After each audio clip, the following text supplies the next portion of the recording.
What is up, everyone? Welcome back to our channel. Welcome back to TechMan. In this tutorial, you'll learn how to add transitions between clips and Adobe Premiere Pro. This guide will walk you through the process step by step, ensuring you can apply various transitions effectively to your clips.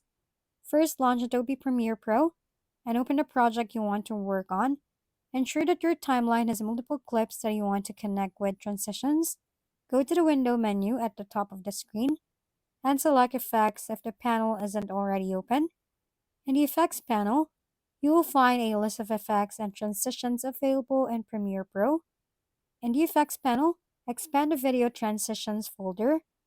Browse through the different categories like Dissolve, Wipe, 3D, Motion, and many more to find a transition that suits your video style. Click on a transition to preview it in the Program Manager. Let's say we want to use this wipe transition.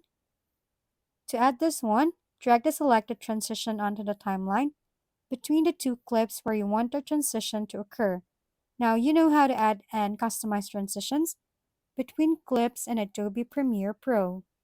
If we've been helpful, kindly give us a thumbs up and don't forget to hit the subscribe and bell button for more contents.